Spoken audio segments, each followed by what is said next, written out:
کثرت کے ساتھ درود بھیجنا ہے محمد و آل محمد علیہ السلام.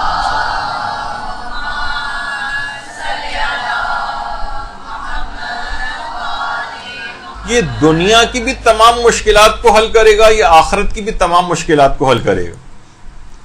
حتیٰ کہ جو یقینی اور حتمی جو حادثات ہوتے ہیں اس تک کے اندر کس طرح سے یہ بچا کر لے جاتا ہے درود. دیکھیے ہمارے ہاں کیا ہوتا ہے کہ عام طور پر چیزیں جو کچھ واقعات ایسے ہیں جو ڈاکومنٹ نہیں ہوتے، توجہ بھی لوگوں کو نہیں ہوتی. ہمارے ہاں ڈاکومنٹ کیا چیز ہوتی ہے؟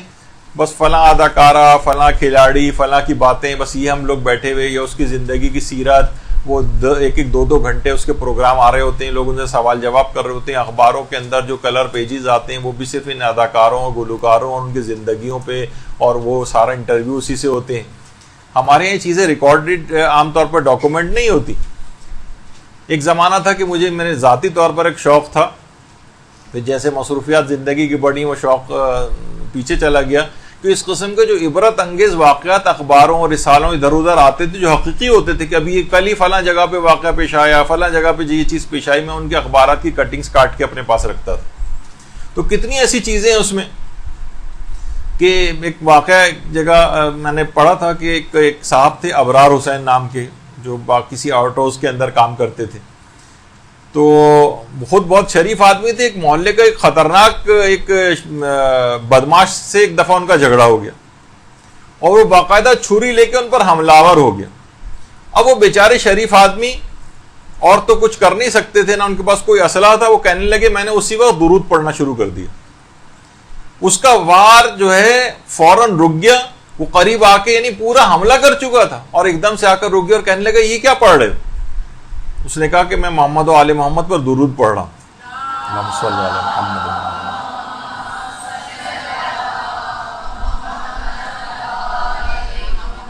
اس قدر خوفزدہ ہوا کہ چھری پھینک کر اسی وقت دوڑتا ہوا بھاگتا ہوا وہاں سے چلا گیا.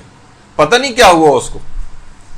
تو یہ ایک ایسی بچانے والی چیز ہے. یعنی دنیاوی مشکلات سے بھی بات ہوتا ہے نا، کتنی آج کل گن پوائنٹ پہ چیزیں چھینی جا رہی ہیں. آدمی اپنا ذرا سا دماغ کو حاضر رکھے اور درود کی تلاوت شروع کر دے، انشاءاللہ وہ دیکھے گا کتنی مشکل سے آرام سے نکل آئے.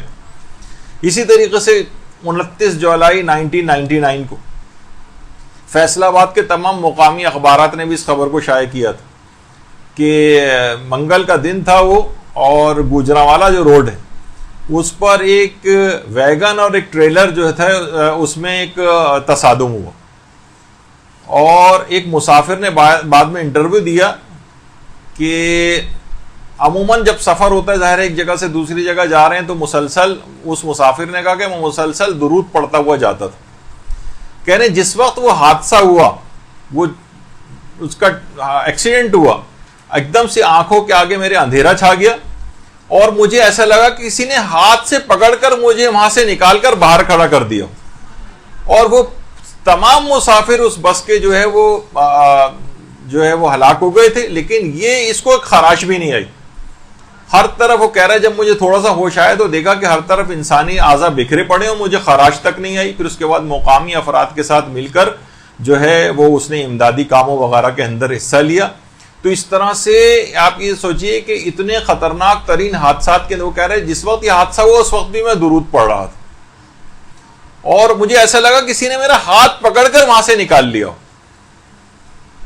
اسی طریقے سے ایک واقعہ ملتا ہے، وہی میں نے کہا کہ ہمارے یہاں کیونکہ ڈاکومنٹ نہیں ہوتے ہیں تو لوگ سرسری پڑھ کر آگے بڑھ جاتے ہیں.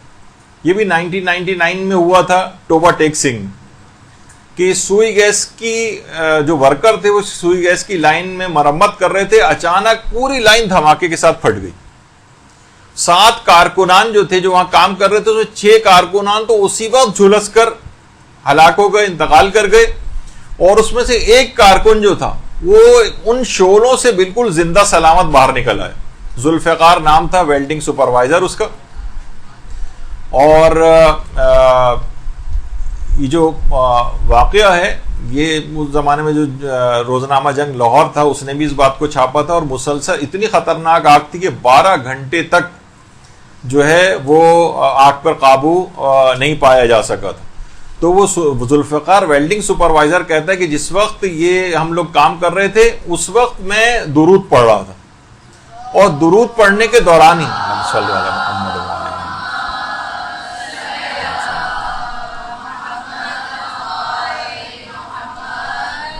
7 کارکنان میں سے جو سب ایک ساتھ موجود تھے، 6 اسی وقت انتقال کر گئے، اور جو درود پڑھ رہا تھا وہ آگ سے بالکل زندہ سلامت، ذرا سا بھی اس کے اوپر کوئی اثر نہیں ہوا، جبکہ اتنی خطرناک آگ تھی 12 گھنٹے تک بجھائی بھی نہیں جا سکی تھی۔ لیکن کیا ہوا کہ اب علماء بہرحال اس طور پہ کہتے بھی ہیں، اگر کوئی واقعہ سنانا چاہے تو یوں کر کے بھی اس بات کو کہی جا سکتی ہے کہ جب اس دنیا کی آگ اس کے اوپر اثر نہیں کرتی تو امید کرتے ہیں کہ پروردگار قیامت کی آگ بھی اس کے اوپر اثر نہیں کرے گی، اور جہنم کے اندر اس کو جلنا نہیں پڑے گا جس میں تمام فاسق، فاجر اور ظالم افراد وہاں پر جل رہے ہوں۔ تو انشاءاللہ وہ والی آگ سے بھی پروردگار اس کو بچا لے گا۔ جب یہ درود دنیا کی آگ سے بچاتا ہے تو یہ آخرت کی آگ سے بھی بچائے گا۔